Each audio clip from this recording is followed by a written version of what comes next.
Act Cap 2A annuls the entirety the Prevention of Terrorism implementation of the United Nations Security Council, this being resolutions that were suppressing matters to do with terrorism. These are regulations under the guidance of regulation of terrorism, number 187 of the year 2024. This motion will be debated this afternoon. The House, so to speak, debating this aspect of management of terrorism. And under motion number 9, the House will be considering the prevention of terrorism implementations of the United Nations Security Resolutions on the prevention, suppression, and disruption of proliferation, financing on matters to do with terrorism. There are a number of bills before the House this afternoon. Among them is the County Government's Additional Allocations Bill. This is a bill from the Senate, Bill number 1 of the year 2025, by the Chairperson Budget and Appropriations Committee. The Committee on Budget is currently being led by the Honorable Member for Alego Usonga, Honorable Sametandi, and the House will be debating the bill being handled by his committee. The Learners with Disability Bill, yet another bill originating from the Senate, Bill number 4 of the year 2023, by the Chairperson Departmental Committee on Education. This, I want to believe, is Honorable Julius Melly. Will be debating the Learners with Disability Bill, being a bill that is seeking to improve the learning conditions and the learning of persons or learners living with disability. The Value Added Tax Amendment Bill, the House is set to debate amendments on the Value Added Tax Bill, Bill number 11 of the year 2025, by the leader of the majority party. The consideration of the Kenyan sessional paper number 1 of the year 2025 on the Kenyan foreign policy, by the Chairperson Departmental Committee on Defense, Intelligence, and Foreign Relations, is a motion before the House this afternoon, seeking to have the National Assembly adopt sessional paper number 1 of 2025 on the Kenya foreign policy that was laid on the table of the House on the 13th day of February, the year being 2025. On your screens are members of the National Assembly streaming into the chamber this afternoon, a minute after 2:30 p.m., the appointed time for the House to be commencing business on this Tuesday afternoon. And immediately the Speaker of the House makes his way into the chamber, we'll be handing you over for this live broadcast. But as you wait for that, under Standing Orders number 44, subsection 2C, a number of members of Parliament will be requesting 4 statements. And these statements will be provided answers on by the relevant committees of the House.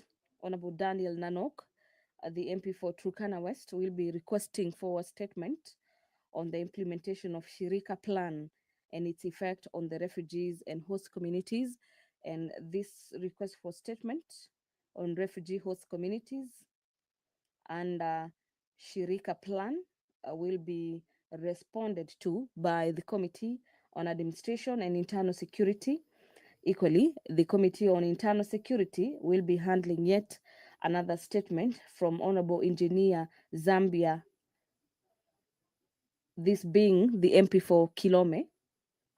His statement that he'll be seeking this afternoon is on the review of fees for registration and re-registration of alteration of birth certificates. Honorable Thaddeus Zambia, the MP for Kilome, wants the committee to liaise with the Ministry of Interior and provide answers on the review for fees on registration, re-registration, and alteration of birth certificates.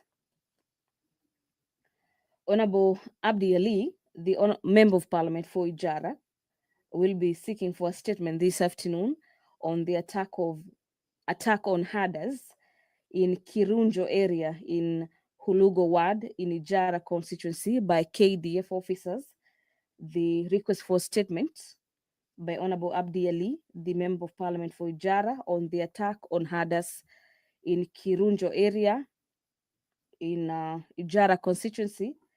Allegedly, this attack being done by KDF officers will be handled by the House Committee on Defense, Intelligence, and Foreign Relations. The Committee on Finance and National Planning will be handling yet another statement this afternoon.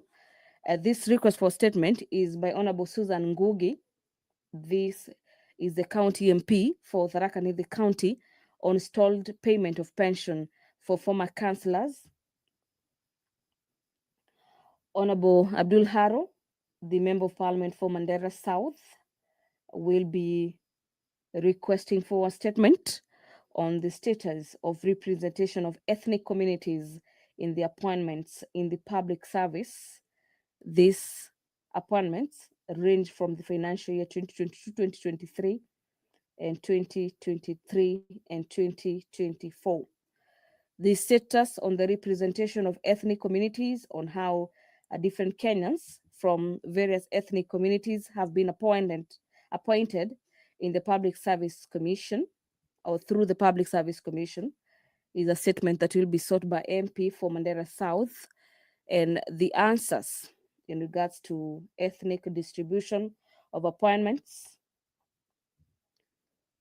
in public offices will be handled by the Committee on National Cohesion and Equal Opportunity. Honorable Aidan Kainan is the last member under order number 7 on statements, who will be requesting for a statement on the progress on tamaking of the Wajir, Griftu, Eldas, Buna, Bute, Moyale, all the way to Ethiopia A1 Road. And this statement by Honorable Aidan Kainan on the tamaking of a road from Wajir all the way to Moyale, ending in Ethiopia, will be handled by the Committee on Transport and Infrastructure. If you're just joining us this afternoon, the business of the National Assembly is just about to commence as the Sergeant at Arms, as you can see on your screens, carrying the mace, closely followed by the Speaker of the House, Honorable Moses Wetangula, in the chambers this afternoon. Allow me to hand over for this live broadcast. Enjoy your viewing and have yourself a great afternoon. Mheshimiwa, tuombe. Ewe Mwenyezi Mungu ambaye kwa hekima na wema wako umetoa nyadhifa za viongozi na mabunge kwa ustawi wa jamii na utawala wa haki wa wanadamu, takusihi utazame kwa neema nyingi sisi watumishi wako ambao wameridhika kutuita ili tutekeleze shughuli muhimu za jamhuri yetu. Twakuomba uteremshie baraka zako sisi tuliokutanika hapa, na utujalie tuyatende na kufikiria mambo yote atakayofikishwa mbele yetu kwa njia ya haki na uaminifu, ili utukufu na sifa zako siendelezwe, na ili kustawisha amani, ufanisi na heri ya nchi yetu na wale ambao haja zao umezikabidhi mikononi mwetu. Amen.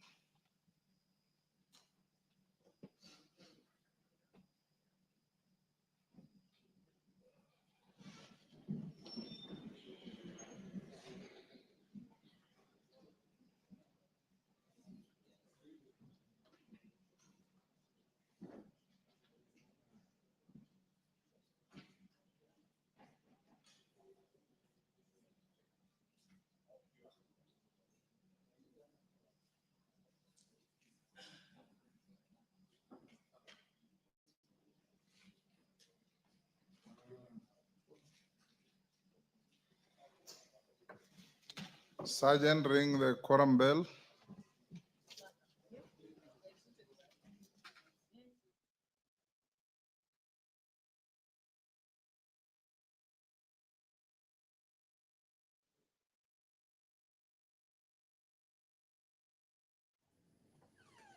Well, the business of the National Assembly has just commenced this afternoon, and upon the commencement of the business of the House, we have the quorum bell on ring mode as directed by the Speaker of the National Assembly, Honorable Dr. Moses Wetangula, who has directed the Sergeant at Arms to ring the quorum bell for 10 minutes.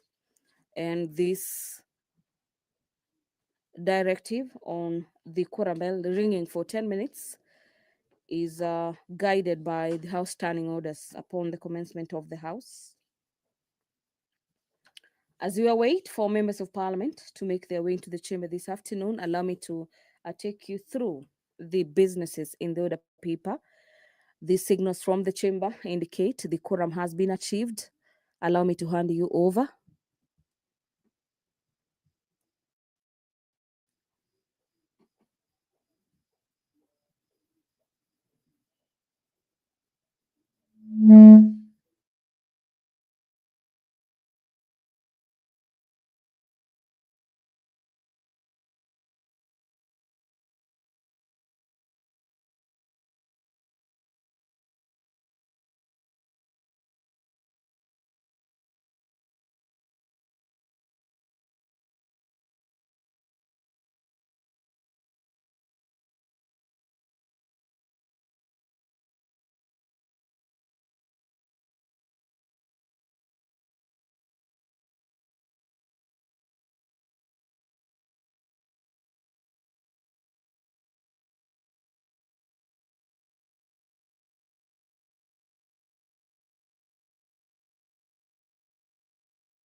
Clerk, call the orders. Order number 1, administration of oath. Order number 2, communication from the chair. Honorable Mulher, take the nearest seat.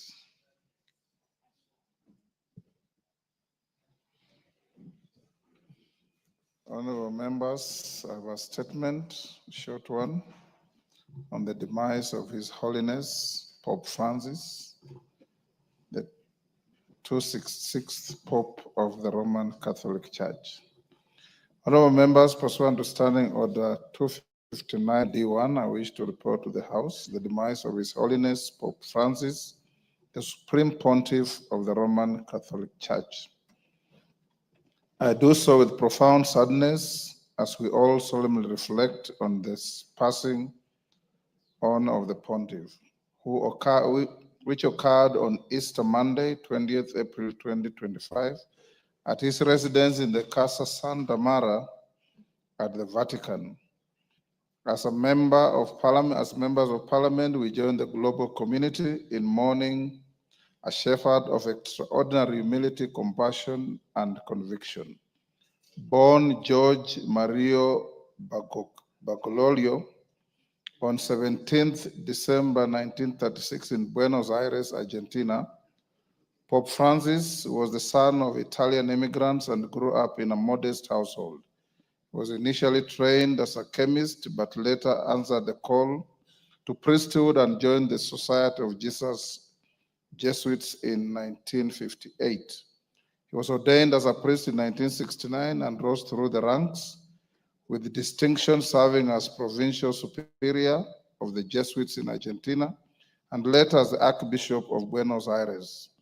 His pastoral heart, concern for the poor, and deep commitment to social justice was evident throughout his ministry. Honorable members, on 13th March 2013, Mario was elected the 266th Pope of the Roman Catholic Church, the first Jesuit, the first person from the Americas, and the first pontiff to take the name Francis in honor of St. Francis of Assisi. His papacy was marked by a relentless pursuit of mercy, social justice, and global dialogue. Pope Francis stood as a moral compass during times of global uncertainty, championing the causes of the downtrodden, reconciliation, and environmental stewardship. He often called upon world leaders to uphold the dignity of all human beings and the sanctity of creation. His landmark encyclicals and tireless pilgrimages touched the lives of millions and inspired generations towards unity, humility, and service.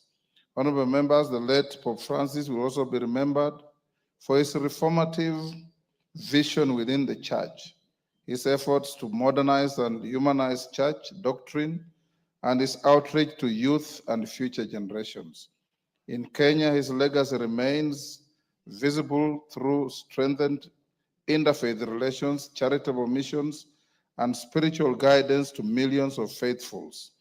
The words of his powerful quote, and I quote, "The church is like a field hospital, heals the wounds and warms the hearts, helps build bridges between people and not build walls between people," are not just a metaphor, but a mission he lived daily, reaching out across borders, faiths, and ideologies to bind wounds and inspire hope. Pope Francis passed away on Easter Monday, a poignant and symbolic day in the Christian calendar, embodying the message of resurrection and peace that he so faithfully preached.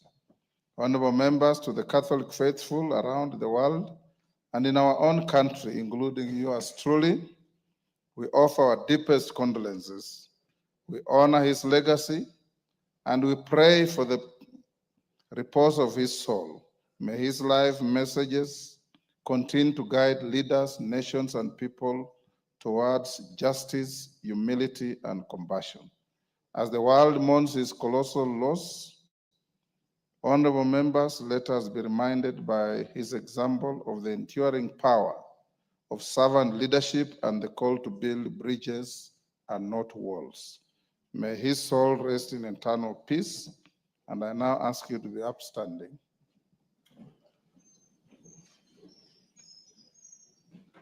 For a minute's silence.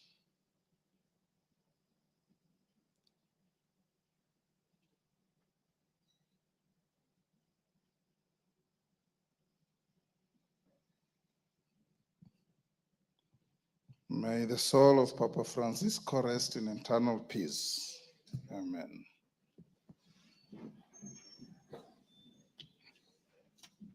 Yes, Owen?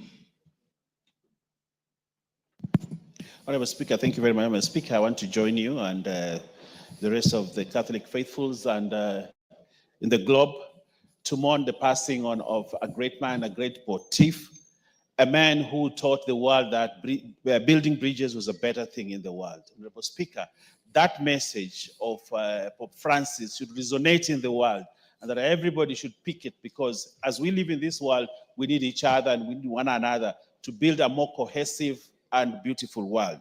Honorable Speaker, I went to Vatican once. I looked forward to meeting the Pope. Unfortunately, I didn't get that opportunity. It was one of those moments in my life that I waited for, to meet the Pontiff, shake his hand and get his blessings. Honorable Speaker, I didn't get that opportunity. But it's one of the things that I looked for in my life. But I know you did. Yes. And probably you carried my blessings. I need to shake your hand. They will reach you by osmosis. Thank you. So, Honorable Speaker, we've lost a great leader in the world. The Pope is not just the leader of the Catholic, but he's the leader of this world. And therefore, I want to join the Catholics and Christians in the world to emulate, and other leaders to emulate the spirit of Francis to continue to build bridges and not walls. You can see in this country, as the president works, he's trying to build bridges all over, Honorable Speaker, so that we can have a more cohesive nation, more cohesive Kenya in the spirit of Pope Francis. I thank you, Honorable Speaker, and I condole and pray that God rest his soul in eternal peace. Thank you. Thank you. Bukose?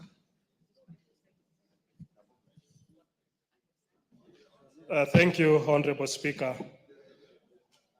Honorable Speaker, you know, we refer to you as Papa wa Roma. And being a Catholic, I think this is a big loss to all of us in the Catholic fraternity. And I want to join you and the rest of the Catholics in Kenya to mourn the passing on of Papa Francis on the Monday last week. Honorable Speaker, we strive to build bridges and not walls between people. I think that's a very significant message that we should not just take it literally, but be embodied as a Christian community. And therefore, may his soul rest in eternal peace. Thank you. Koyo?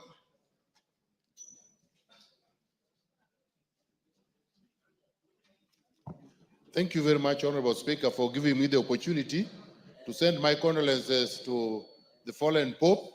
I am a Catholic by Christianity faith, and the Pope excited us because of many of the popes we have had. This one was real embodiment of real Christianity, man who practiced a lot of simplicity and sagacity, and throughout his life, he preached about equality. He was very much committed to the position of the downtrodden, and he taught us that it doesn't mean anything to own everything in this earth and throw your soul to hell. May his soul rest in eternal peace. Mayaka? Thank you, Honorable Speaker. Honorable Speaker, for my own self as a Catholic faithful, and to all the Catholics who are here, I would like to share my most sincere condolences. Also on behalf of all the Catholic faithfuls from Nyamira and the entire Gusii region, Pope Francis will be remembered as a Pope who was a people person, a people servant, and a Pope who really believed in standing for the downtrodden. We are told that one of his last words when he was passing on, Honorable Speaker, is that the Pope told the health care person who was taking care of him, thank you. And we will always remember him as someone who was ready to intervene in matters that really affected the downtrodden. So once again, on my own behalf and on behalf of the Catholic faithfuls, is to say Pole, and may his soul rest in eternal peace. Thank you.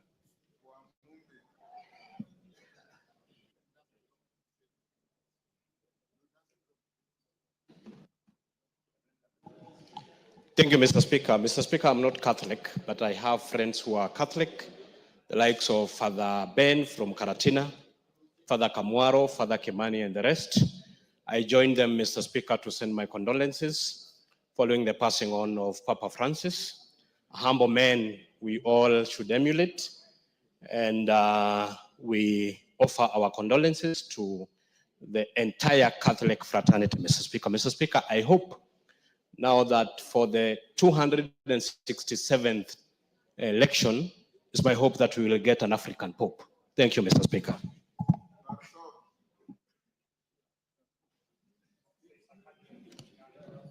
Thank you, Mr. Speaker, for giving me the opportunity to also pass my condolences on my behalf and on the behalf of my constituents of Moibin.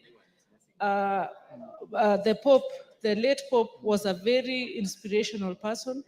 Mr. Speaker, I personally had a privilege to go to Rome last year, and we were with our speaker, and I had a privilege to shake his hand, and he is a symbol of humility. Mr. Speaker, when he came to Kenya, he did not just choose to go and stay in the high places, but he chose to go and worship in the most humble place, and that is Kangemi. And that is why we remember him for the great humility he had. And on behalf of myself, my family, my parish, Eldoret Parish, I say Pole. Thank you. Nguna?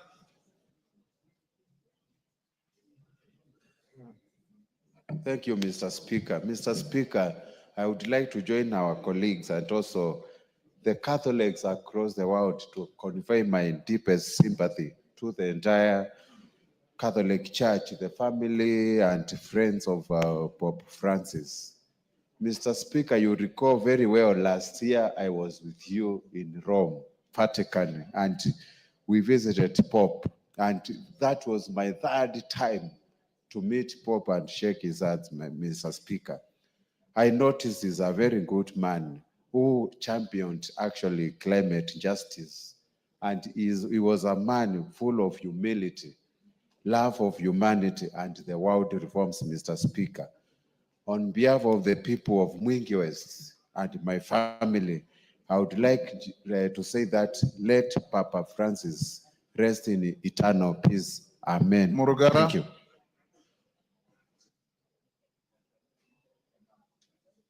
Thank you. Thank you very much, Mr. Speaker. Mr. Speaker, I'm not a Catholic, but the Catholic Church, actually it's called the Holy Roman Catholic Church, is quite close to my heart because of the good deeds this church continues to do, not just in Kenya, but everywhere in the world.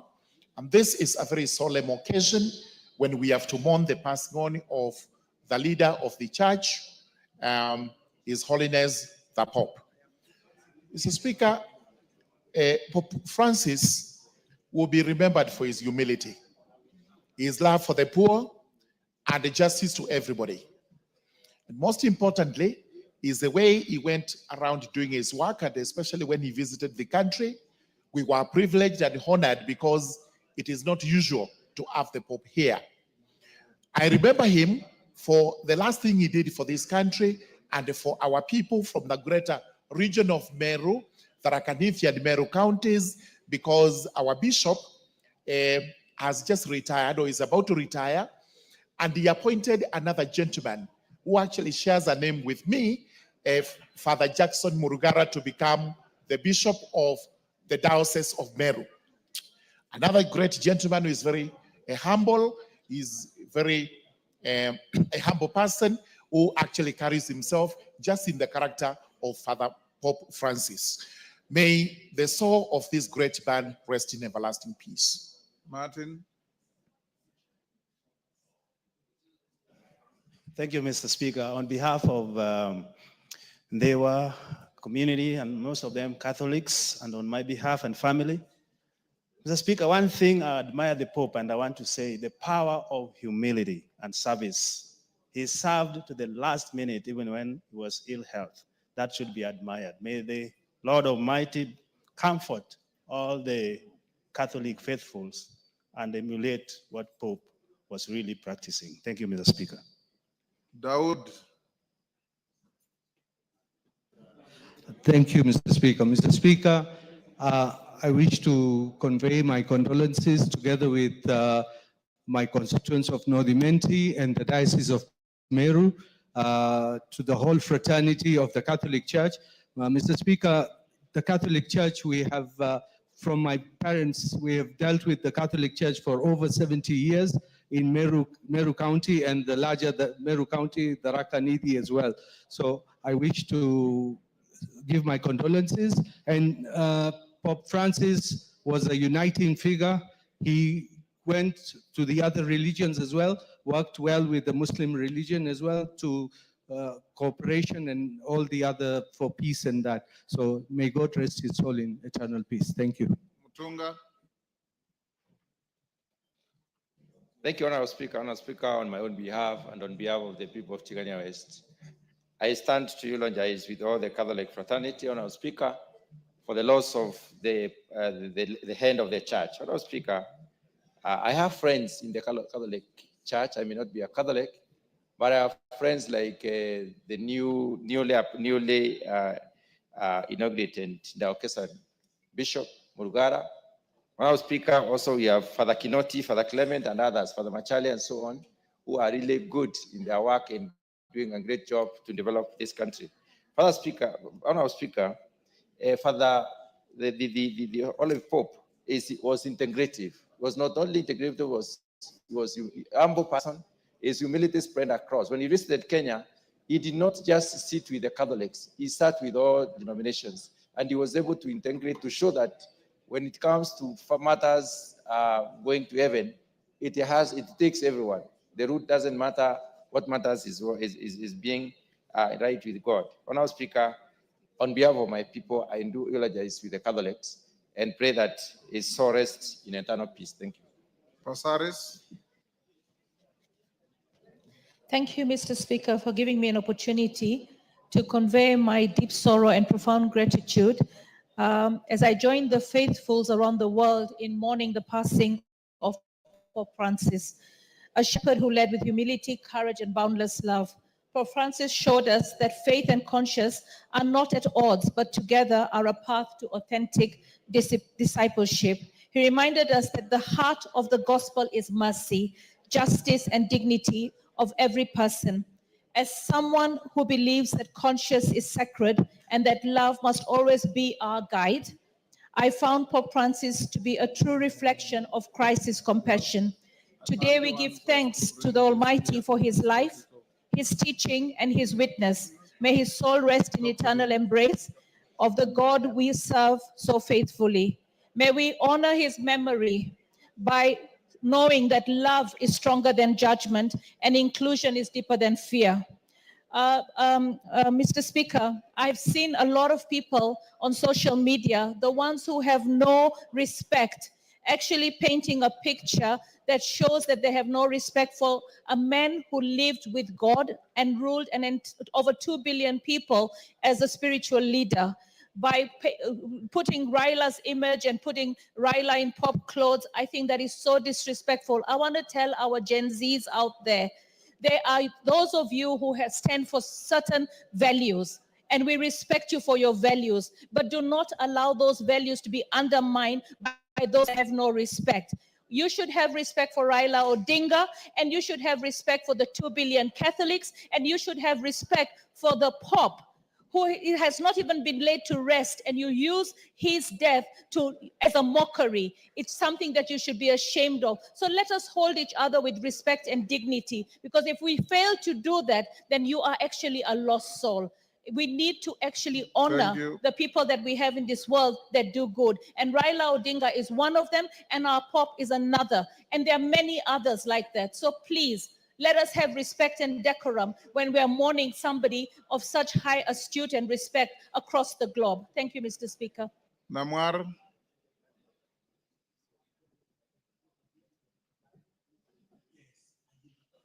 Thank you, Speaker. Together with the people of Turkana Central and the Diocese of Lodwar, Honorable Speaker, this is a moment in which we remember the Pope and together with the Church in the tremendous things that the Catholic Church has done in Turkana. And during this moment, we send our condolences all over and together with fellow Kenyans. Honorable Speaker, the life of Pope Francis is akin to the people from the north, those who are pastoralists.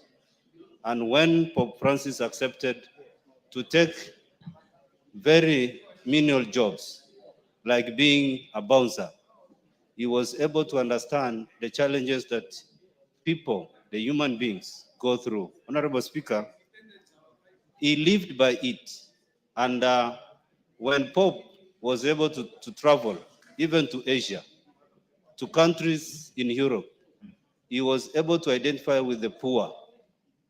Here in Kenya, when he came, he identified with those who are in the slums.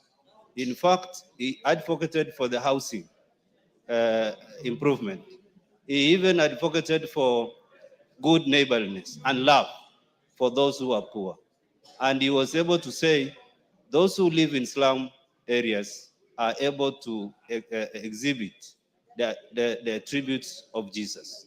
Honorable Speaker, I know this is a time when we are looking for another Pope, but to us, we want somebody who can be able to broker for diplomatic relations, like how Pope Francis did for Cuba and the US. And when he was visiting the Palestinians and even the Arab countries, he was able to identify with the faith of the Islamic religion. Thank you, Honorable Speaker. Member for Ndia, then Milemba. Ndia, GK. Honorable Speaker, thank you. I rise to join millions across the globe in mourning the passing on of the Holy Father. Honorable Speaker, the Holy Father was a symbol of humility, peace, and moral authority. Honorable Speaker, the Pope is one man who displayed a life that can inspire us leaders to focus on the common good, on the things that make the lives of our people better. So, Honorable Speaker, I, on behalf of the people of Dia, mourn the passing on of the Holy Father. Thank you.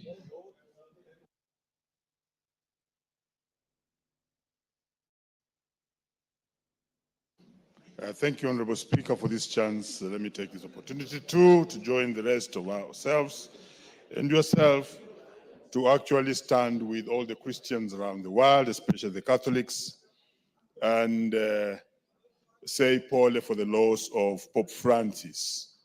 The Catholic Church has been very, very great, and being the first church, it has had a lot of contribution to the world. The Catholic Church is the one that used to actually distribute kings in Europe, and it was actually the overall authority in Europe until when they did agree that it reduces itself to the Vatican, where the Pope now stands as the center of the Catholic Church. Otherwise, the Catholic Church has had a lot of influence, not just in religion, but also in the politics of the world and in Europe.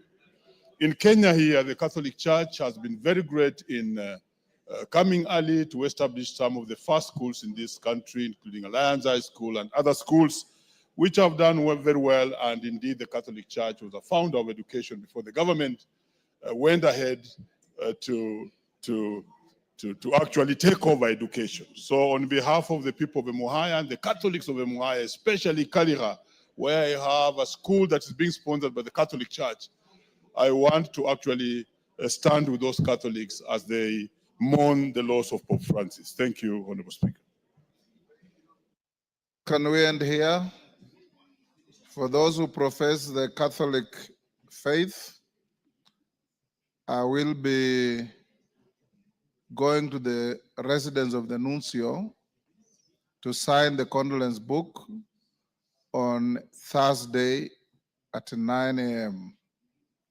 You can get in touch with my office to tell you the assemble point, then we can all go together.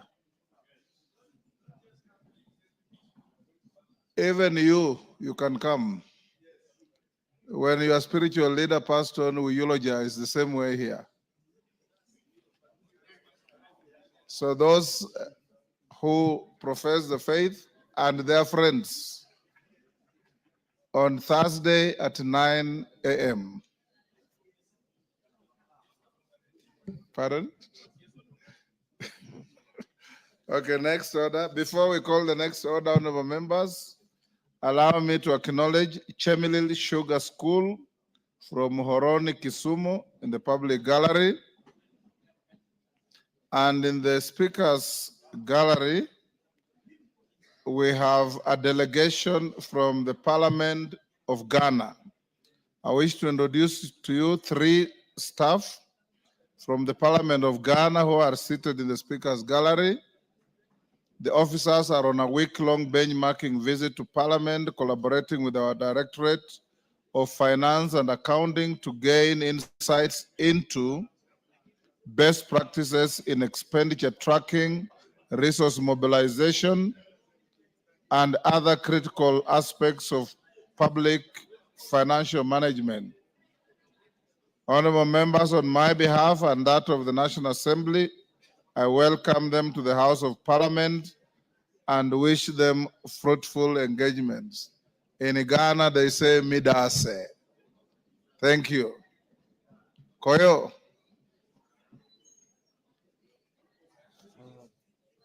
Give Koyo the mic. Mayaka, switch off your mic. Switch off your. Thank you very much, Honorable Speaker. Honorable Speaker, I want to take this opportunity to formally welcome Chamili Sugar School to Parliament. This is a serious school from my constituency. It's unfortunate they didn't arrange with my office, but I want to welcome them and urge them to look at the goings on in Parliament. Many of them are aspired to be politicians in future and to be serious Kenyans.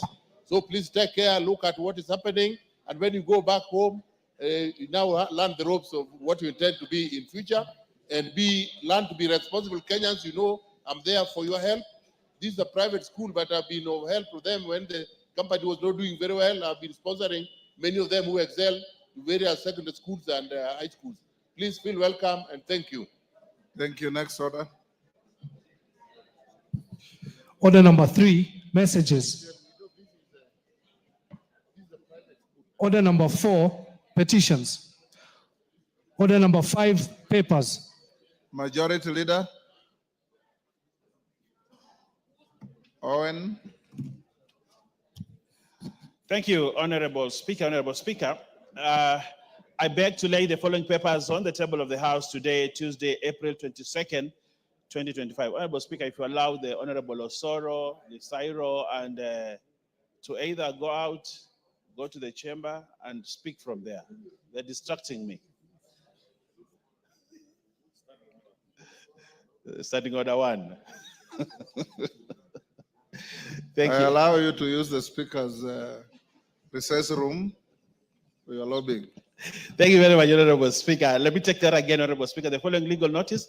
Honorable Speaker, I beg to lay the following papers on the table of the House today, Tuesday, April 22nd, 2025. A, the following legal notices from the Minister of Environment, Climate Change, and Forestry. Honorable, these are important legal notices that I am taking. 1, legal notice number 62 of 2025 relating to sustainable waste management, extended producer responsibility, amendment number 2, regulations 2025. 2, legal notice number 63 of 2025 relating to environmental management and coordination, water quality, amendment number 2, regulations 2025. Honorable Speaker, there's 2 gentlemen here. Order. I can't hear. Order, members. Kimayo, take your seat. Yes. I need to be heard Order, in silence. honorable members. No Kamkunji is in the house. Yes, thank you. 2, legal notice number 3, legal notice number 64 of 2025 relating to environmental management and coordination management, waste management, amendment number 2, regulations 2025. 4, legal notice number 65 of 2025 relating to environmental management and coordination management, sand harvesting, amendment number 2, regulations 2025. 5, legal notice number 66 of 2025 relating to environmental management and coordination management, air quality, amendment number 2, regulations 2025.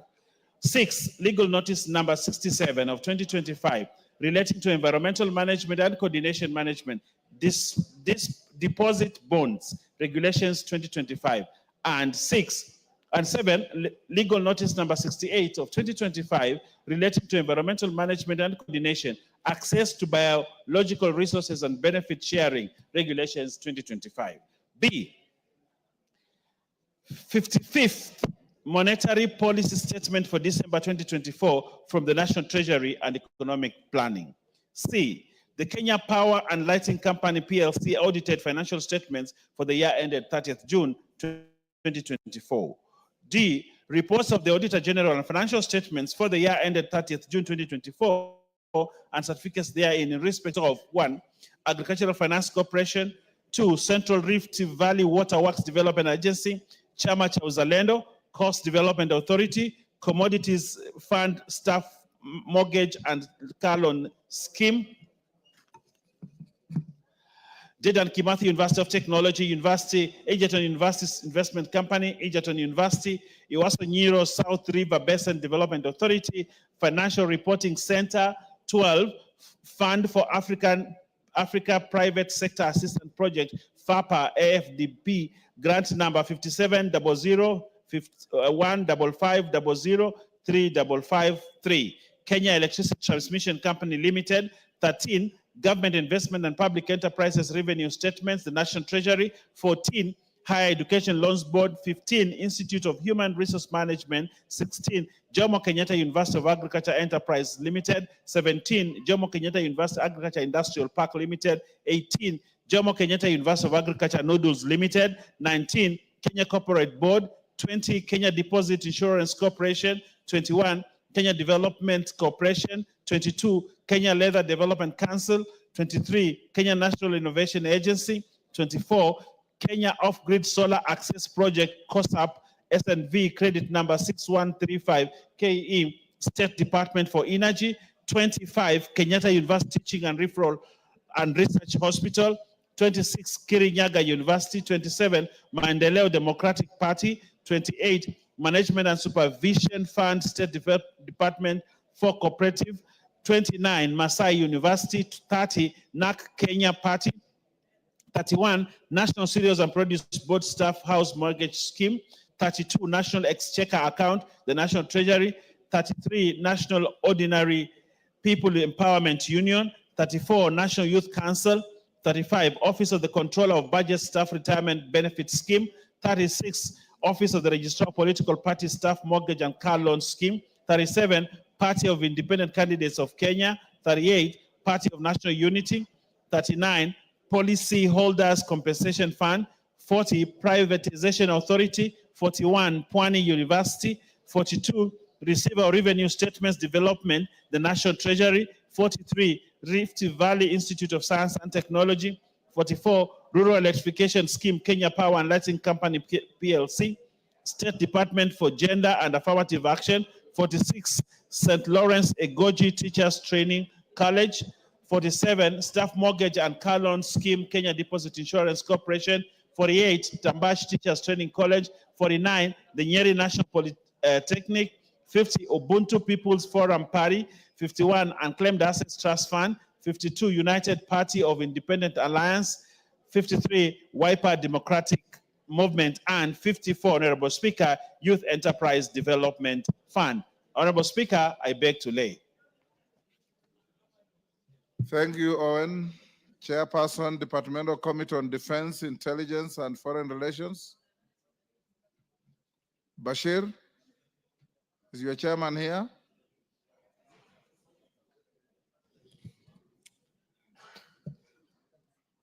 Honorable Speaker, I beg to lay the following paper on the table of the House today, Tuesday, 22nd April 2025. Report of the Departmental Committee on Defense, Intelligence, and Foreign Relations and its consideration of sessional paper number 1 of 2025 on the foreign policy of the Republic of Kenya. I thank you. Thank you. Chairperson, Committee on National Government Constituencies Development Fund, Sirma. Honorable Speaker, I beg to lay the following paper on the table of the House today, the 22nd of April 2025. Report of the Committee on National Government Constituency Development Fund on the nominees to the National Government Constituencies Development Fund committees for 31 constituencies. Mr. Speaker, I beg to lay.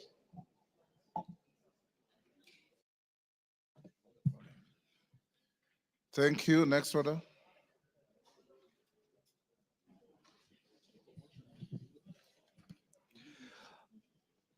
Order number 6, notices of motion. Chairperson, Departmental Committee on Defense, Intelligence, and Foreign Relations. Honorable Speaker, I beg to give notice of the following motion that this House adopts the report of the Royal Committee on Defense, Intelligence, and Foreign Relations on its consideration of the sessional paper number 1 of 2025 on the foreign policy of the Republic of Kenya, laid on the table of the House on Tuesday, 22nd April 2025. Thank you.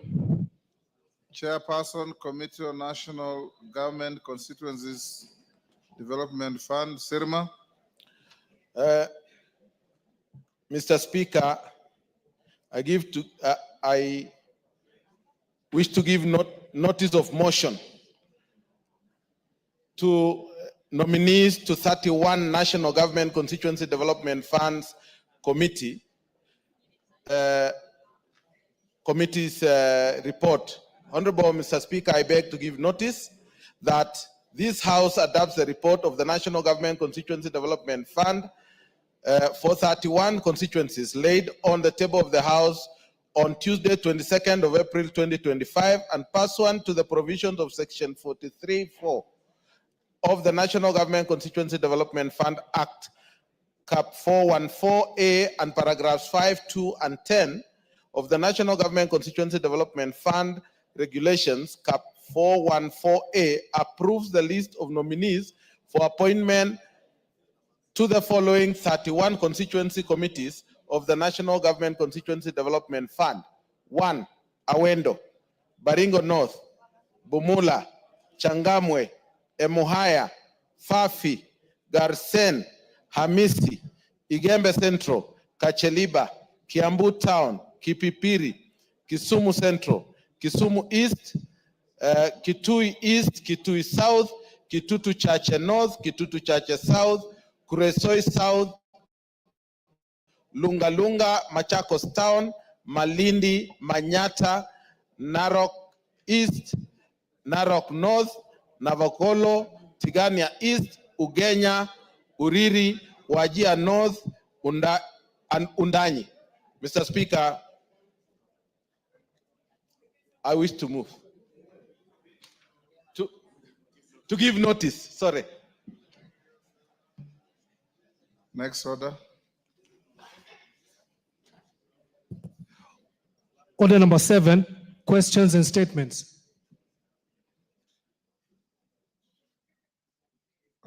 Bernard Kitur, member Nandi Hills. Honorable Speaker, pursuant to Standing Order 44(2)C, I wish to request for a statement from the Chairperson, Departmental Committee on Health, regarding the alarming rise of illegal organ harvesting, particularly kidney harvesting, in Eldoret City and its environs. Honorable Speaker, in June 2024, a distressing case was reported to my constituency office by Mrs. Leah Chepkorir. Ms. Leah Chepkorir regarding her 22-year-old son, Amon Kipruta Meli. According to the report, her son's kidney was harvested at Medihill Hospital after he was lured by the facility with an offer to donate the organ at the fee of 600,000 shillings. Thereafter, he developed medical complications associated with organ harvesting. Tragically, Mr. Kipruta now lives with a lifelong health challenges. He remains unproductive and dependent on continuous medical care, as his quality of life has been severely compromised. Subsequently, this incident was reported to Langas Police Station under OB number 41, dated 31st August 2024. In the report, Amon alleged that he and other young men were first transported to Mombasa and thereafter smuggled across the border to a neighboring country in a series of suspicious meetings. This indicates the existence of not just a localized criminal operation, but a transnational organ trafficking syndicate. This is just one among many undocumented cases of illegal organ harvesting by a syndicate operating within our country and internationally. Multiple reports have implicated Medihill Hospital, which is claimed to be facilitating illegal kidney transplants and organ trafficking, raising significant concerns about possible collusion between the hospital and criminal syndicates who exploit medical infrastructure for illicit organ trade. Notably, on 18th April 2025, the founder of Medihill Hospital was suspended as the Biofax chair, pending investigations into allegations of illegal kidney transplant procedures at Medihill Hospital and Fertility Center in Eldoret. Honorable Speaker, The legal framework governing organ harvesting in Kenya is outlined in Section 80 of the Health Act Cap 241. This legislation stipulates penalties of up to 10 million shillings or imprisonment for up to 10 years for organ harvesting or trafficking. However, these penalties appear insufficient to deter perpetrators of this illicit trade, which operates in secrecy and in cahoots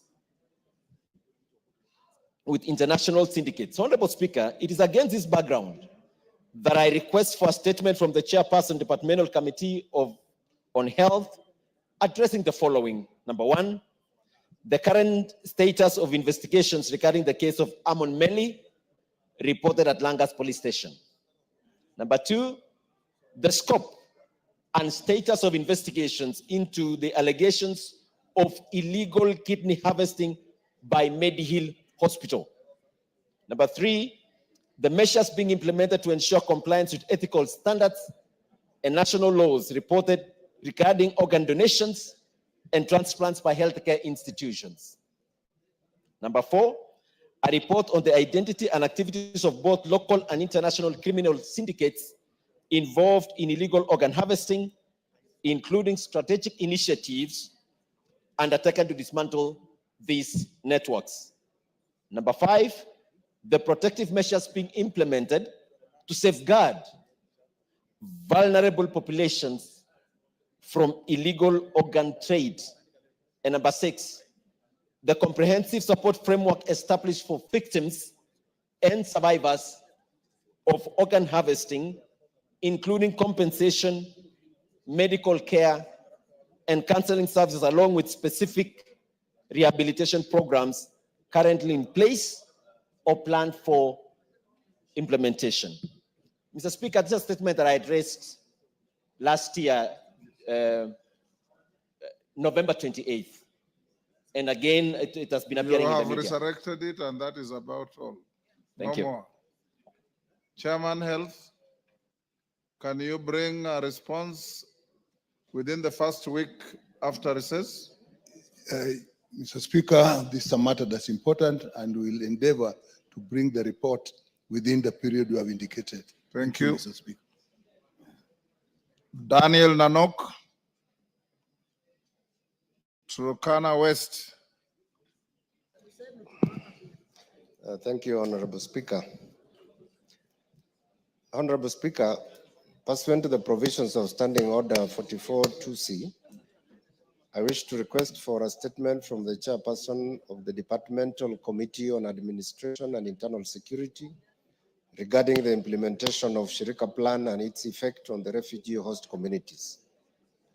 Honorable Speaker, Kenya has for many years upheld an open-door asylum policy, hosting over 700,000 refugees and asylum seekers, primarily from Somalia, South Sudan, and the Democratic Republic of Congo. Majority of these refugees and asylum seekers reside in camps within Dadaab in Garissa County, Kakuma and Kalobeye in Turkana County, while a few reside in Nairobi and other urban areas. The rights of these refugees are protected under the Refugee Act Cap 173, which guarantees freedom of movement, the right to work, and access to financial services, among others. The Act also seeks to transition from a traditional camp-based model to one of local integration, empowering refugees to actively contribute to the socio-economic development of their host communities. Honorable Speaker, the government, in line with the Refugee Act Cap 173, has formulated a policy known as Shirika Plan, which is a multi-year initiative to promote the socio-economic inclusion of refugees in Kenya by transforming camps into integrated settlements within host communities for both refugees and asylum seekers. This policy was officially launched by His Excellency the President on 28 March 2025. While the plan is a progressive step toward refugee inclusion, it has sparked concerns over inadequate public participation and limited engagement with the host communities and its leaders, especially in Garissa and Turkana counties. In addition, Host communities like those in Turkana West, which has accommodated refugees for over 33 years, now face fears of marginalization, increased pressure on already stretched services, and rising tensions due to lack of consultation. Honorable Speaker, it is against this background that I request for a statement from the chairperson of the Departmental Committee on Administration and Internal Security on the following. 1. A report on whether the national government conducted public participation and sensitization on the Shirika plan, including evidence of the activity and the extent to which it complies with Article 10(2)(a) and 232(1)(d) of the Constitution on involvement of the people in policy making. 2. Measures put in place to ensure that the Shirika plan does not overstretch existing community resources, specifically with respect to infrastructure such as schools, health facilities, water supply and sanitation, and the strategies put in place to fund projects enhancing the socio-economic facilities of host communities. 3. Steps being taken to strengthen security, promote peaceful coexistence, and empower host communities throughout the implementation of the plan. 4. Clarification on terms used such as integration of refugees and host communities, and details on support mechanisms available to help refugees to become self-reliant, including how job opportunities are going to be structured to ensure equitable competition between host community members and refugees. 5, and final one, measures put in place to transition the refugees under the Shirika plan, including the specific roles and contributions of key stakeholders, such as the United Nations High Commission for the Refugees, UNHCR. I thank you, Honorable Speaker. Thank you, Nanok. Chair, Administration and Internal Security, Tongoyo, can you bring a response within the first week after recess? Honorable Speaker, I just want clarification because I think the question is misplaced. According to our standing order, this question should be referred to the regional integration. The issue of Shirika plan refugee had been taken away from my committee. Refugees are under what ministry? They are under regional integration, the Peter Locha committee, Honorable Speaker. Clark. There is a confusion, I know, my committee. It's the whole confusion. It's like, of course, Honorable Speaker, the issue of prisons. It is under JLAC. So this is under Peter Locha. He can confirm the same, Honorable Speaker. Locha Kapong, is your committee responsible for refugee issues? Yes. So we'll redirect the question to you. You bring a response within the first week after the recess. Yeah, noted, and like the Honorable Speaker, my committee oversights matters refugee affairs. Thank you. Thank you. Engineer Nzambia of Kilome. Thank you, Honorable Speaker. Honorable Speaker, pursuant to the provisions of Standing Order 442C, I rise to request for a statement from the chairperson of the Departmental Committee on Administration and Internal Security regarding review of the registration, re-registration, and alteration fees for birth certificates. Honorable Speaker, on 26 September 2024, the Cabinet Secretary for Interior and the National Administration filed Ringo Notice 153 of 2024, announced revised fees for registration of birth certificates, births, filed Ringo Notice number 153 of 2024 as follows. 1, the registration of a birth more than 6 months after the date of birth increased from Kenyan shillings 100 to 500 shillings. 2, the registration of this name or alteration in the name of any child whose birth has previously been registered, the fee increased from Kenya shillings 40 to 1,000. 3, Honorable Speaker, making a correction in a birth entry, the fee increased from 40 shillings to Kenyan shillings 1,000. Birth certificate, the fee is 205. Re-registration of a birth, the fee is 1,000. Honorable Speaker, the surge in birth certificate fees has created an unjust barrier for countless families, transforming a fundamental right into a privilege contingent on financial means. As a mandatory legal requirement, birth certificates serve as the cornerstone of identity, without which children face exclusion from education, healthcare, social protection, perpetuating cycles of poverty and marginalization. When such essential civil documentation become inaccessible due to prohibitive costs, we fail in our constitutional duty to guarantee equal dignity and opportunity for all citizens. Honorable Speaker, further, birth certificates are obtained by visiting sub-count registrars, Huduma centers, or county civil registration services, CRS offices, a process that often requires families to travel long distances, incurring significant costs and time burdens. This challenge is even adverse in rural and unserved communities, where registration centers are sparse and the transportation infrastructure is limited. Honorable Speaker, it is against this background that I seek a statement from the chairperson of the Department Committee on Administration and Internal Security on the following. 1, measures that the Ministry of Interior and Administration is putting in place to abolish the increased fees to ensure that birth certificates remain affordable to all citizens.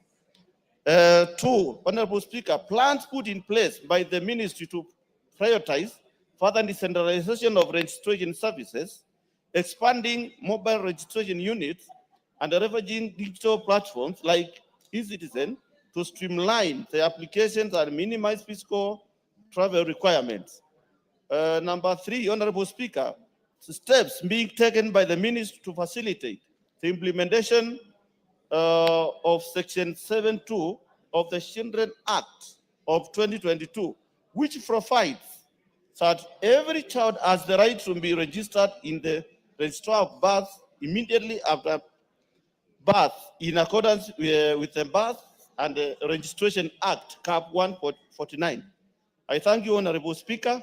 And I think, Honorable Speaker, this is the same problem which Kenyan citizen had with the increased fees in identification cards. I think, Honorable Speaker, it will be very fair. You are also- debating your statement. Yes, Once thank you. you make the statement is enough. Yes, Wangari.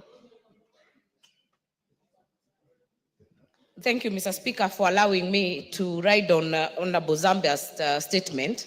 Mr. Speaker, even as the chair responds, I would like him to also respond to my bill that I brought on birth and registration of children, Mr. Speaker, because I had brought a very important legislative proposal. We went to the budget committee. Maybe he can also brief the House on how far that bill is, because it will sort many of these issues that are being raised. Thank you, Tongoyo.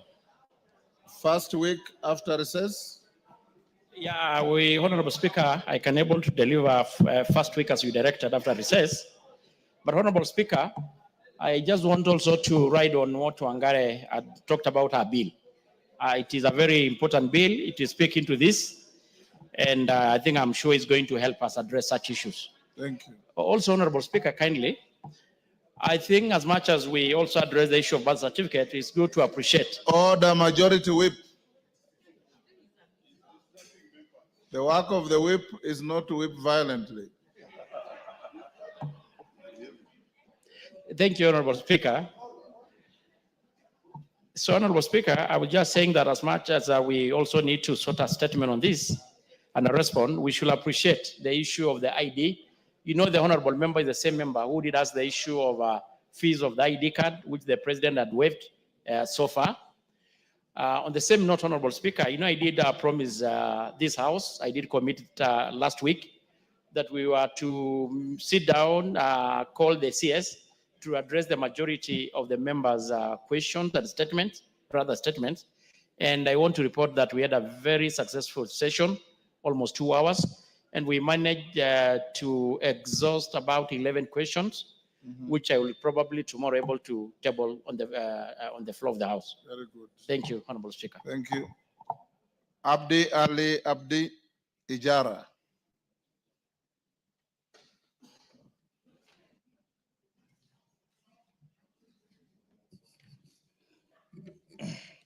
Honorable Speaker, pursuant to the provision of Standing Order 44-2C, I rise to request for a statement from the chairperson of the Department Committee on Defense and Intelligence and Foreign Relations regarding an attack on herders in Karunji area in Holugo ward of Ijara constituency.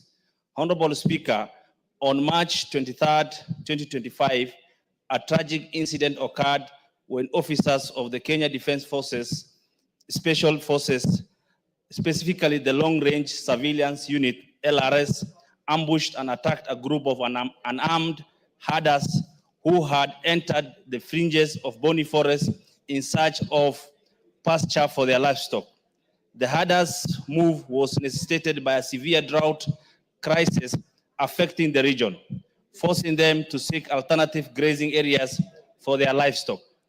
The security personnel deployed excessive force and brutal assault, resulting in devastating consequences to the community and the tragic death of Mr. Abdi Sabdo Muhammad of ID number 20877833. Honorable Speaker, following the incident, 15 people were critically injured and several others, including women and children, remain unaccounted for. Also, over 5,000 heads of cattle were either scattered or driven deep into the Boni Forest, further threatening the survival of the affected families whose livelihood depend entirely on livestock. This incident has caused anxiety in the community, highlighting concerns about the use of force by security personnel and the need for a more nuanced approach to addressing security challenges in the region. Nomadic pastoralists in northern Kenya have traditionally relied on grazing routes during droughts, hence criminalizing their movement and responding with excessive force undermines their dignity, rights, and security, leaving them vulnerable and exposed. They now feel fear and betrayed, not from external threats, governments, forces they once trusted for protection and support whenever they faced severe drought. Honorable Speaker, it's against this background that I request for a statement from the chairperson of the Department Committee on Defense and Intelligence and Foreign Affairs, Foreign Relations on the following. The operational mandate of the KDF, including whether the use of excessive force was authorized and justified, and the disciplinary measures against any officers for excessive force. The status of investigation into the Karunji attack and the operational conduct of the KDF special forces involving in the incident. Plans being put in place to provide medical treatment for all injured victims and the facilitation of compensation for the deceased family. Efforts being made by the government to search for and account for all the missing persons and livestock, including the status and timelines. Thank you, Honorable Speaker.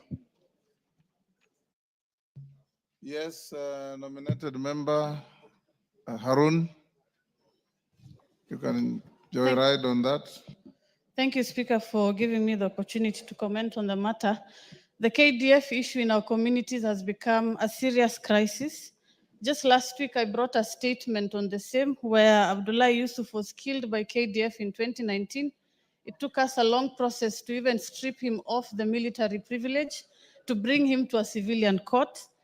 In 2023, I brought a statement where Sadiq Abdikadir was killed by KDF in Manda area.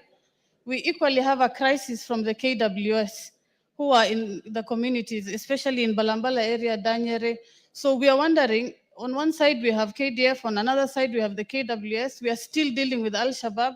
So I really request the committee to look into this matter because it's becoming a real problem. Thank you, Mr. Speaker. you. Chairman, Committee on Foreign, Wapi Bashir.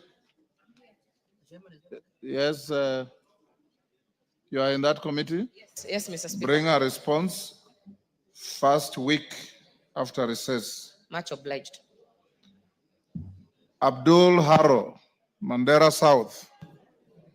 Honorable Speaker, Yes. pursuant to the provisions of Standing Order 4442C, I rise to request for a statement from the chairperson of the Committee on National Cohesion and Equal Opportunity regarding the status of representation of ethnic communities in the public service for the financial years 2022-23 and 2023-24. Honorable Speaker, the Public Service Commission is established under Article 233 of the Constitution to manage and oversight human resource in the public service. Its mandate under Article 234 includes, among others, to promote the values and principles of public service, including representation of Kenya's diverse communities and providing equal opportunities for appointment of the members of all ethnic groups. In 2024, the Commission developed the Draft Public Service Commission Affirmative Action Regulations with an aim to provide a framework for ensuring equitable representation of ethnic communities in the public service. Additionally, the Commission's framework for the implementation of values and principles in Articles 10 and 232 provides that public institutions should observe the principle of equitable representation of all ethnic communities in proportion to their share of the national population. Honorable Speaker, it is against this background that I request for a statement from the chairperson of the Committee on National Cohesion and Equal Opportunity on the following. A report on the national proportionate population share of each of the 46 ethnic communities, indicating communities whose representation in the public service is 1. Proportionate to their national population share, 2. Exceeds their proportionate share, 3. Is below their proportionate share, and 4. Not represented in the public service at all. B. Authorized establishment indicating the in-post figures and the variance for each ministry and state department for the financial years 2022-23 and 2023-24.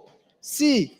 A report on staff employed by the Public Service Commission detailing designation, job scale, and ethnicity. D. A report of all appointments and promotions made in ministries, departments, and agencies for the financial years 2022, 2023, and 2023-2024, including ethnic representation, and E. Status of the Draft Public Service Commission in bracket Affirmative Action Regulations 2024. I thank you, Honorable Speaker. Thank you, Honorable Harold. Chair, National Cohesion. Yusuf, you bring a response first week after recess. Thank you. Adan Kainan, Eldas. Thank you, Mr. Speaker.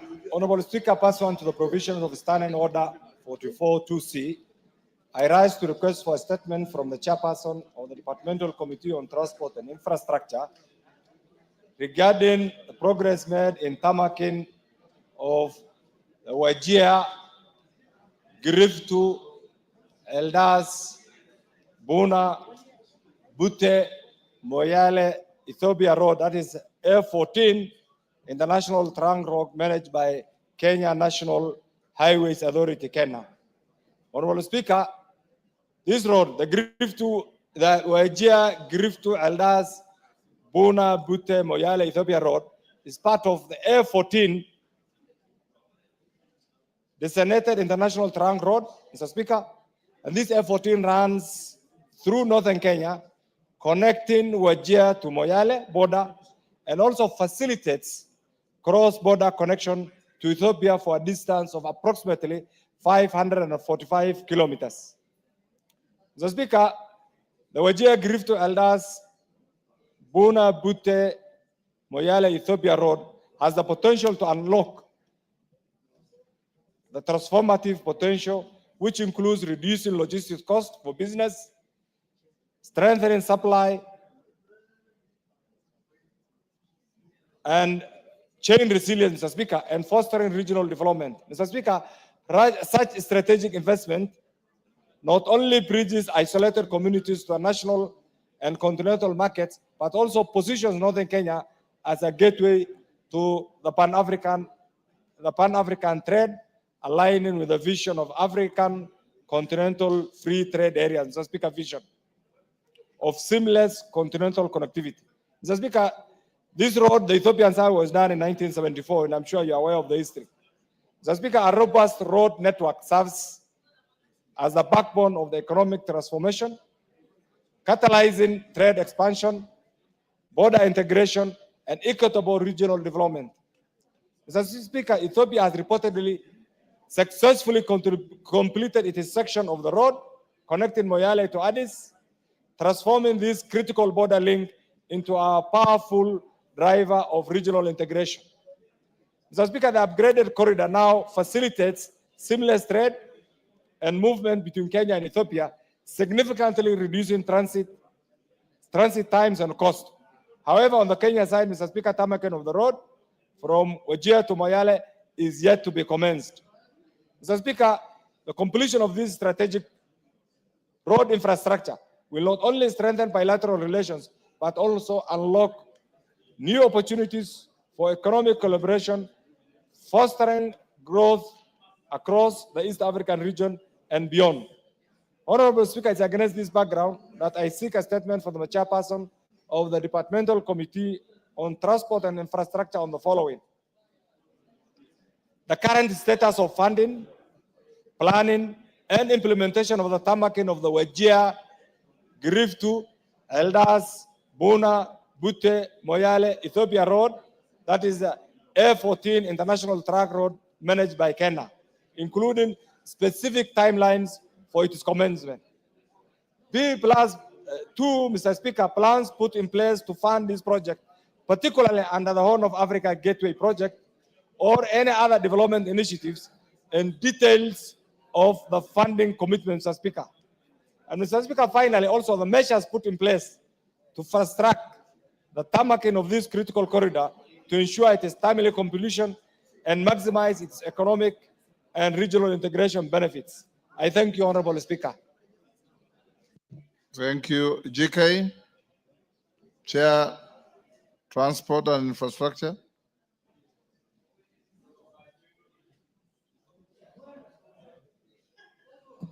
Honorable Speaker, we will avail a detailed response after the recess. Within? After the recess or 2 weeks, whichever comes earlier. 2 weeks after recess? No. After recess, yes, we should be able to within the respond first week. Within the first week, yes. Okay. Yes, Wangari. Thank you, Mr. Speaker. Mr. Speaker, allow me to raise a constitutional requirement on a bill that has been pending on this House.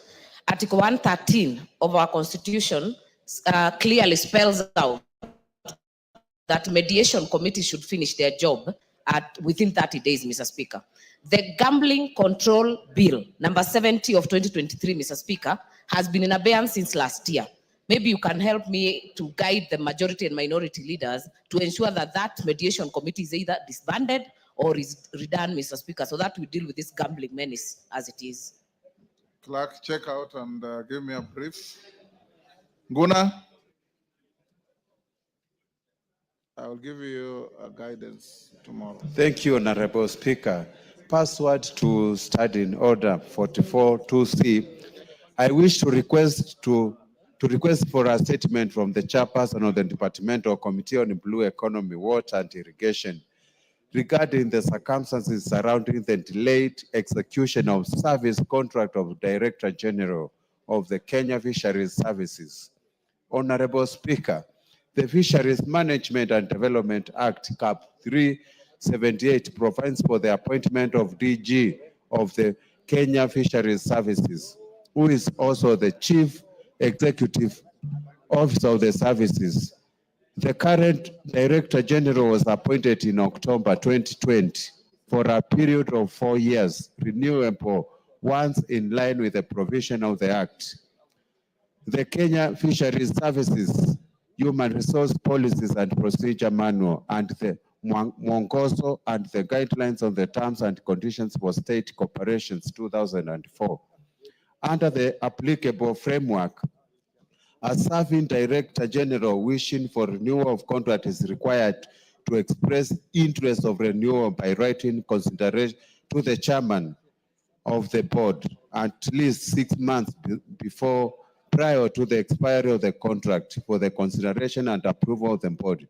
It is on this basis of this framework that Mr. Daniel Mugai, the Director General, sought renewal of his contract prior to the expiry of his first contract term.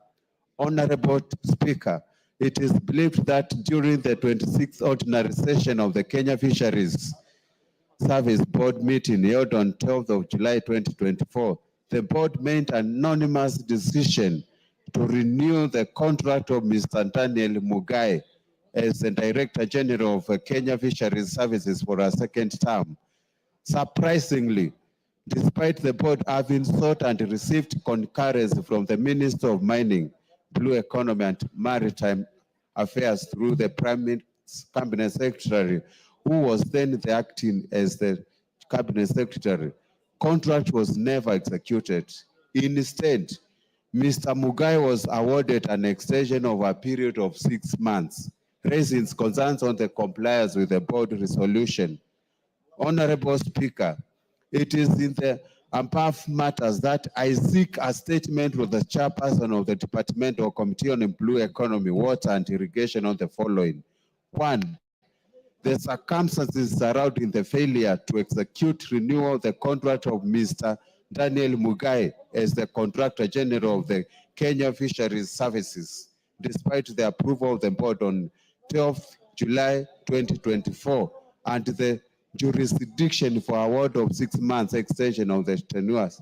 2, steps taken to inform Mr. Mugai as the substantive Director General of the Kenya Fisheries Services, so as to ensure operational continuity of the services, including timelines. Thank you, Honorable Speaker. Chair, Water, Blue Economy. Yes. Honorable. You are the Vice Chair. Yes. When can you bring the response? Says so 2 weeks from now, whichever is earlier. That's Kitayama. Yes, this is Kitayama. Yes. Yours truly here. Yes, within the first week of resuming of resumption. from resumption. Thank you. Thank you, Mr. Speaker. Next order. Order number 8, motion, inquiry into irregular and illegal grant of tax exemptions to a company under the Special Operating Framework Agreement. Mover to reply. I've been told by the chair that DK Kimayo is the one replying. Not DK, Kimayo of Keio South. Go ahead. Thank you, Mr. Speaker. I beg to reply. Mr. Speaker, this motion was about the irregular exemption of taxes. And I want to thank this House, those who contributed. I want to thank those in the committee on behalf of the chairman of the Committee on Delegated Legislation and the members. We say thank you, and we urge this House that tax exemption is a very bad precedent in this country, and we should punish those who don't pay taxes instead of encouraging those who don't pay taxes. This was a motion, Mr. Speaker, where a company was exempted from paying taxes. And you know where we are in this country at the moment. We are struggling to get taxes through KRA. And if we continue allowing people to not to pay taxes, we will struggle in getting money for development, Mr. Speaker. Therefore, we should be discouraging as a house people who are exempted from paying taxes. Thank you, Mr. Speaker. I beg to reply.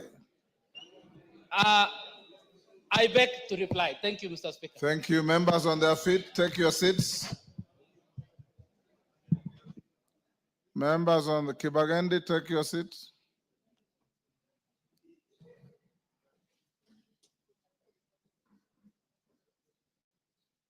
Ijara, take your seat. Honorable members, I'll now put the question at order number 8, which is at this house. Order. Zambia. You think you are in the village of Kilome?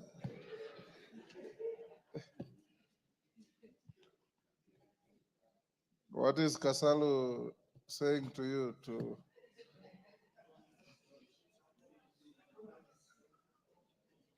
Honorable members, I now put the question at order number 8, which is that this House adopts the report of the Committee on Delegated Legislation on the inquiry into irregular and illegal grant of tax exemptions to a company under the Special Operating Framework Agreement laid on the table of the House on Thursday, 26 September 2024. As members of that opinion say aye. Will those of the contrary opinion say nay? The ayes have it. Next order. Order number 9, the Social Protection Bill, National Assembly Bill number 12 of 2025, second reading. Majority Leader. Owen, are you the one moving? Yeah.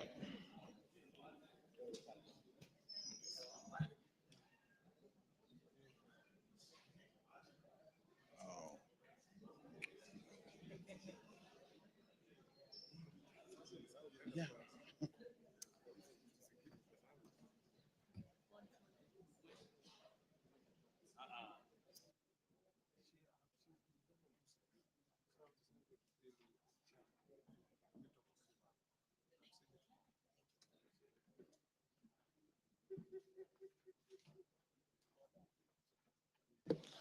Owen Bayer.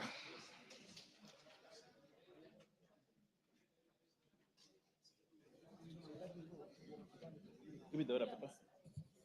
Thank you, Honorable Speaker. Honorable Speaker, I beg to move the Social Protection Bill, National Assembly Bill number 12 of 2025. Honorable Speaker, to be read for the second time, sorry. Honorable Speaker, the principal object of the bill is to reduce poverty and vulnerability and improve the well-being of the people by providing assistance, services, and programs that build human capital and cushion people against risks and contingencies throughout their cycle. Honorable Speaker, Part 1 of the bill provides for the preliminary matters such as the interpretation of terms used in the bill, objects, and the act, the application of the act and the guiding principles and the role of the county government in the provision of the social protection bill. Honorable Speaker, the bill provides for the establishment of the National Board of Social Protection and defines its composition, functions, powers, and its sources of funds. Some of the functions of the board include advising the Cabinet Secretary on matters relating to social protection, designing and implementing social protection intervention and programs, providing social assistance and social care to vulnerable persons, coordinating social protection interventions, establishing and maintaining a social protection registry, undertaking civic education on social protection, periodically undertaking indexation of social assistance benefits in collaboration with the National Treasury, and undertaking resource mobilization for social protection interventions. Honorable Speaker, there are very many people in this country that actually require social protection, but we do not have a law that anchors social protection in this country. They are the vulnerable people, the disabled people, and many other people, Honorable Speaker, that require assistance from government that protects them from the vagaries of the kind of life that they live in. But Honorable Speaker, we do not have. For example, the elderly, Honorable Speaker, we give stipend to them every month, but we don't have a law for that as a country. There are many disbursements that come from government, but we do not have a law that, see, this is an opportunity, Honorable Speaker, to ensure we have a law in this country, a law that guides social protection. Honorable Speaker, one of the key things about this law is to provide a registry. Sometimes county government gives resources to this person, national government gives resources to that person, NGO gives resources to that person, but they leave many other people. Just a few people will benefit because they know how to go about the system. But Honorable Speaker, if we have a registry of those people that require social protection in this country, Honorable Speaker, we can take better care of them. Today, Honorable Speaker, a person gets funds for this month. He's able to afford food. But in the next 3 months, there's nothing that person gets. Honorable Speaker, we need to ring-fence the people that require social protection in this country by ensuring we have a law. Honorable Speaker, one other very important aspect about this law is actually to go down to the grassroots. How do we develop a registry? We need officers to go out there and identify the people that are required that can actually be beneficiaries of the social protection funds that we give in this country. Honorable Speaker, last month, we disbursed around 3.2 billion for the elderly. Yes, government disbursed 3.2 billion for the elderly, Honorable Speaker. And we were sent messages as members of parliament to ensure that this money gets there. But the criteria on how this is done, Honorable Speaker, is questionable. There's no laid down procedure on how to identify a person who should be a beneficiary of the social protection in this country, or the funds for the Wazee and many other funds that go out there from the government. And even when Exchequer is released, Honorable Speaker, we ask this question, under what law has this been done? There are many people out there, donors, Honorable Speaker, that want to help people that are vulnerable in this country. But because of the lack of a proper law to guide the process, they are hesitant to assist this country in that. But this law, Honorable Speaker, the Social Protection Bill, will go a long way, Honorable Speaker, to ensure that we have a criteria, we have a system, we have a law, we have regulations that ensure that we take care of the vulnerable people well in this country. Honorable Speaker, Part 3 of the bill provides for the administration of social protection benefits. It outlines the categories of persons who may be granted social protection benefits, the types of social protection benefits offered under the Act, the eligibility criteria, and the procedures for applying for the benefits. Honorable Speaker, it also provides for reviews and appeals against the decisions of the board, the rights and obligations of beneficiaries, the consequences of abusing social protection benefits, and the circumstances under which social protection benefits may be terminated or refunds made to the board. This part also provides for the review of social protection benefits, the indexation of social protection benefits, and the establishment of a social protection registry, Honorable Speaker. And these are the key elements that are currently missing, Honorable Speaker, in disbursing resources to people that we need to ring-fence as people who are under the social protection obligations of Honorable Speaker. So it is important to provide, Honorable Speaker, the eligibility criteria. Sometimes you go to the village, you see an old man that is 60 years that gets benefit. Another old man of 70 doesn't get. And yet that person requires more funds than any other person. So we ask ourselves, so what was the criteria that picked this one and left this one? Sometimes you see people who have retired. They have retired, but they have resources of funds. They have a pension. They have a farm. They have everything that supports their life. But they get actually the fund for Wazee. They get money, and yet a person who does not have a pension doesn't get that fund, Honorable Speaker. This is what we tend to cure in this bill, Honorable Speaker. But then one of the most important criteria, if you look at, one of the most important things that I look at this, Honorable Speaker, is the obligation and rights. Sometimes you see an old man who is given money from the Wazee fund, but he doesn't even have the information. For a whole year, that money is not collected. And some other crooks, Honorable Speaker, actually pick the money and use it. And this is what we want to cure through this bill. Honorable Speaker, as I wind up, Honorable Speaker, and I want to prepare the Honorable Sylvana Sosoro to second this bill. Part 4 of the bill provides for the offenses. The offenses created under this part include prohibition of obstruction, the prohibition of persons from giving false information, unlawful disclosures of information, fraud, and misappropriation of funds. Honorable Speaker, one of the things that we suffer from is misappropriation of funds.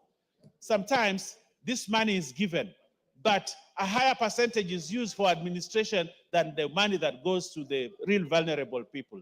Honorable Speaker, there are other parts of this country that actually do not get this fund because data has not been collected. Honorable Speaker, this is a fund, this is a law that will help the people of Changamwe, every person in Changamwe who requires assistance to get the assistance, not the bourgeoisie that are there and yet they get assistance, Honorable Speaker. So this is an important law. I want to urge this parliament to support this law to ensure the people of Suba South, Suba North also benefit, Honorable Speaker, so that every Kenyan who is supposed to benefits, Honorable Speaker. I can see the Honorable Ben Sauda is happy with this law, Honorable Speaker, because it will help the people of Homa Bay to actually also be reached, so that they say that Serikali has not reached them. Honorable Speaker, this is an important law. I want to urge everybody, including the people that come from the minority leaders' home, so that they also get social protection. So I want to urge everybody and every member that this is a law worth supporting, worth passing, and worth the name of this parliament. Honorable Speaker, I beg to move and request the Honorable Silvana Sosoro, the Honorable MP of Mugirango South, and Chief Whip of the National Assembly. Osoro.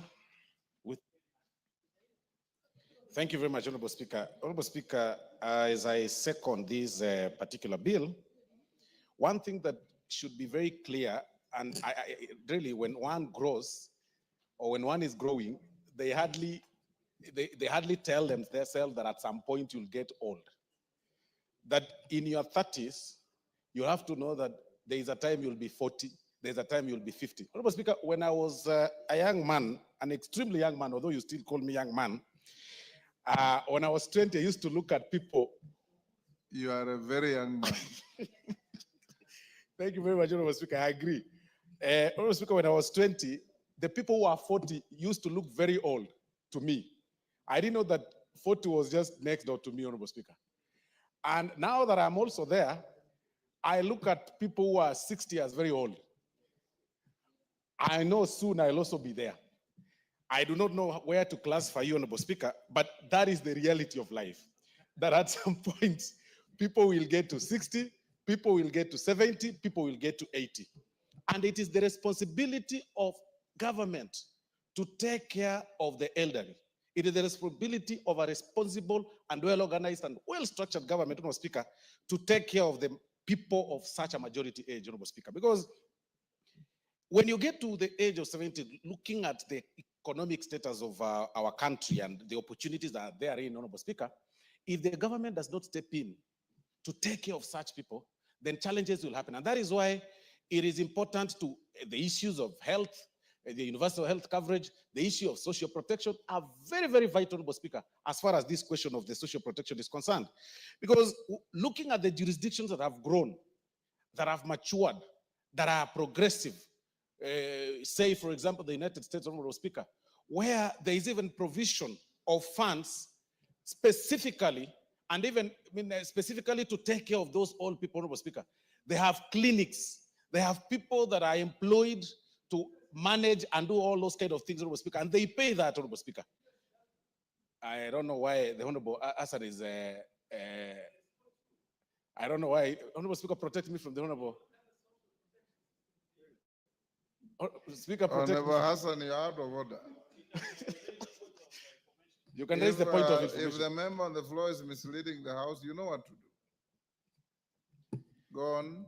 The Honorable Speaker, I'll be guided by him because he really must have traveled. But what I'm saying is that in progressive countries, Honorable Speaker, in progressive jurisdictions, there are provisions for taking care of the elderly and the sick.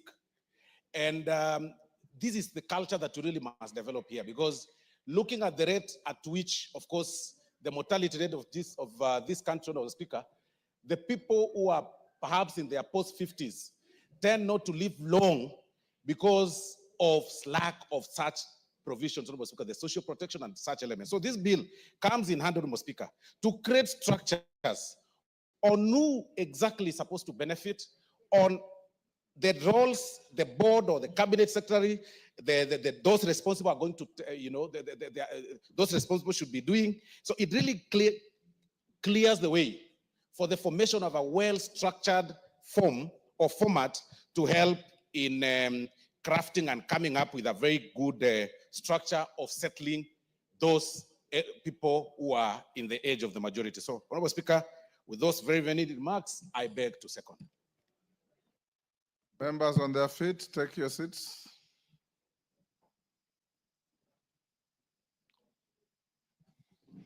Honorable members, I'll now propose the question at order number 9, which is the Social Protection Bill, National Assembly Bill number 12 of 2025, be now read a second time. Honorable members, I see a lot of names on the screen. They were there when we started. I don't know if they are for this bill. If you are not for this bill, log out. Yes, Junet. Mr. Speaker, I stand up to raise the issue of quorum, Mr. Speaker. Whether we have quorum in the House, Mr. Speaker, to discuss this bill.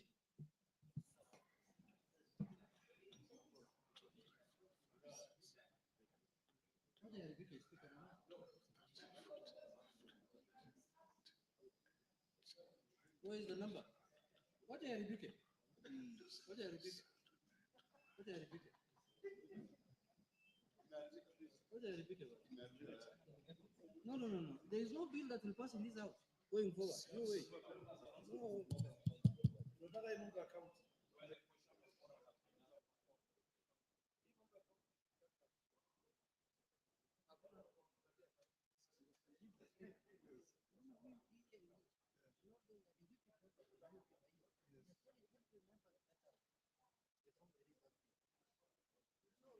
Embarrassing that we are crossing other bills. Ikifika hiyo ndio wanataka kuembarrass wewe that they are calling for quorum. When we reach that number, yes, that order is when they want to call for quorum. Clerk, do we have quorum?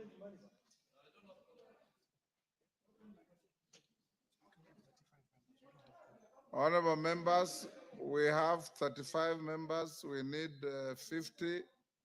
Sergeant, ring the bell. And the whips, do your job.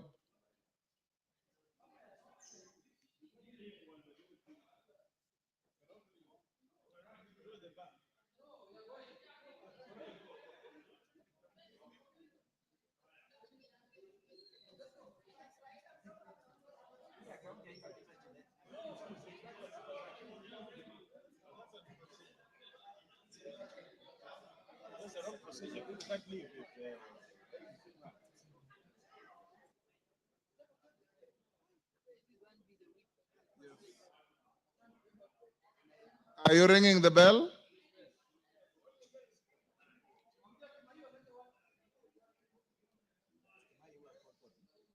No, it's Junet.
And at that time, we saw that the House had quorum. However, means that the members one by one walked out. And now what we are seeing is that the numbers have significantly reduced. And remember, it is a House that considers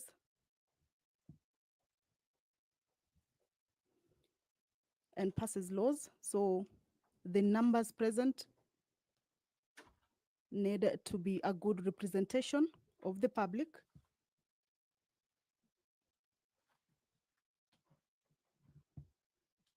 And that is why that particular quorum is important to the House or inside the chambers.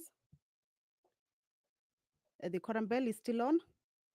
However, you will recall before that hitch, the bill that was being considered or the business that was on the floor of the House was the Social Protection Bill, a bill sponsored by the leader of the majority party, and we had seen the deputy leader of the majority party, Honorable Owen Baya, moving that bill, and it was seconded by the majority whip, Honorable Sylvanus Osoro. The Social Protection Bill is a bill that seeks to address existing gaps in the social protection sector, to provide for a comprehensive framework for social protection, to make provision for and regulate the administration of social assistance, and also to establish the National Board for Social Protection. The Speaker is addressing the House. Allow me to hand you over.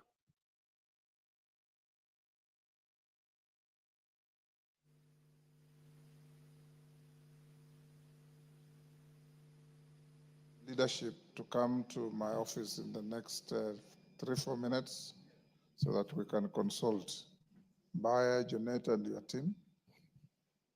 Honorable members, due to a quorum hitch, the House now stands adjourned until tomorrow, the 23rd of April, 2025 at 9:30 a.m.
Sound Candy Talk Live News.